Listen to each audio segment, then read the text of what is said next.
Hey there, and welcome back to Matt's Mustang. Hey, today we are going to do just a few minor things. Just check the mailbox. Got my windshield washer fluid squirter pump motor here. Uh, that one out. That's typical on most Fords. They'll go out after a while.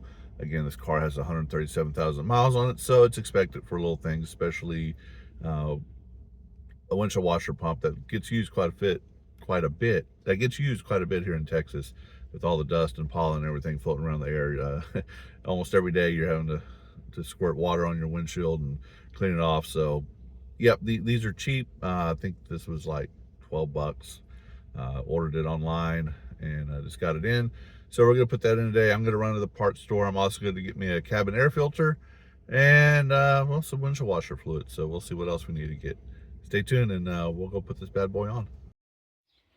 Okay, here is the old pump reservoir. As you can see, it really needs to be changed. A lot of gunk and muck and slime. So I can see why this stopped working. Probably got stopped up and burnt the motor out. As far as taking this off, you see other videos where they pull the panel off behind the fender, the plastic fender panel, and reach in there. All I did was just reach up between the bumper and the washer fluid reservoir. Did it by feel. This thing literally just pulls out, drops down. You can take the wires off, unplug the hose. So I'm gonna go wash the reservoir out real quick, and then we'll go put the new one back in. All right, so one of the things I did take this rubber grommet. So the new piece I have, the new part, came with this grommet here, but you see there's no screen on it to prevent any large objects from getting into the pump. So I took the one off of this one that was all gummed up and corroded, washed it out, cleaned it up real good. So we're just gonna reuse this part. Rubber's still good, so not cracked or anything like that. So we're gonna go put this bad boy back in. You can see where the grommet goes right here. So what we're gonna do, we're just gonna reach here. We're gonna plug our motor back in. We're going to install the squirter hose. There we go.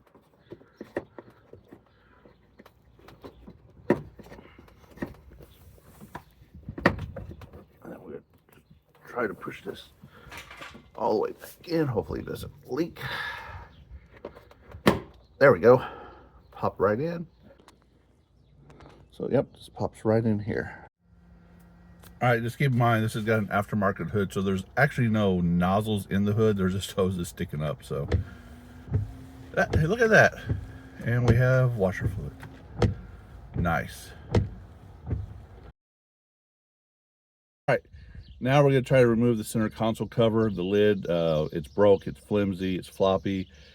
All right, so we're gonna be removing these bolts. They are 5.5 millimeter. So we're gonna take it off, and again, this sucker is so flimsy.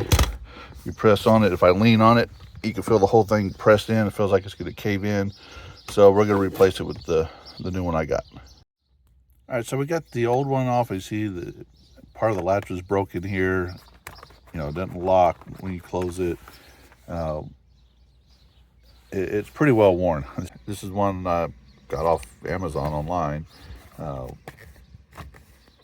Seems just a little bit heavier duty, not really by much after I took this off, but hopefully it's gonna be a little bit more sturdier and get me down the road a little bit longer. So we'll see. I'm gonna throw this one back on again. I'm not gonna bore you with the video. I'm just gonna put this in, line it up, put the bolts back in, and I'll show you what it looks like when done.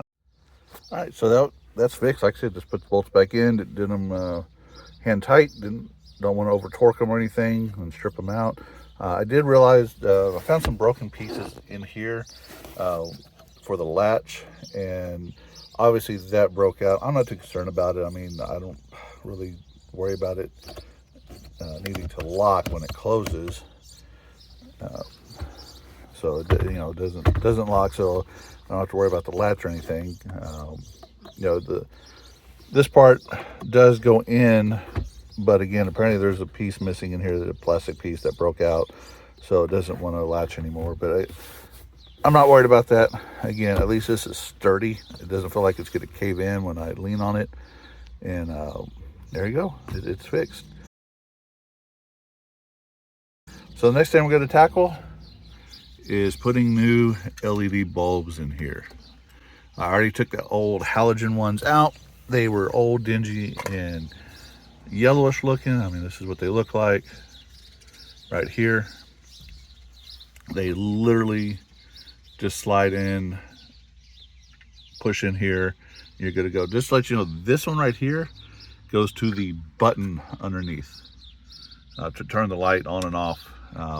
When I took this one out, it just popped out. I've just got to put it back in to the notch there, and it'll go back in. But we're going to replace these with some LED Sylvana, and the part number for these are 2825. So gonna get these, throw them in, and let's see how much brighter they look. All right, so I got the LED bulbs put in. Again, they just slide right in. You pull the old bulbs out. This is what they look like. Wear gloves, or I always take a towel or a rag when I'm pulling these out. Again, they just slide in, they just pull straight out. Replace them, and then put your new LED bulbs in. I did notice when I put these in, they didn't work for whatever reason. So what I realized is that they're polarity sensitive, meaning they have to go in a certain way. If you look on there, there's a red dot on the bottom of the bulb on the side over here, and apparently that red dot has to go on the side with the black wire for it to work. So if you plug them in, your old bulbs are working, you put these in and they weren't working, just take them out, rotate them 180 degrees, plug them back in, and they should work after that. So I don't have a phone mount to do this, so I'm going to put the phone down. I'm going to put these back together. There's some videos already online that shows you step by step how to do this. It's very simple. Just pull this down, pull the bulbs straight out. You may have to kind of wiggle, and it takes a little force, but they'll come out. Change the bulbs out, put them in, and put everything back up. So I'm going to do that right now. All right, there you go. Some nice fresh LEDs. No more yellowish 20-year-old light bulbs.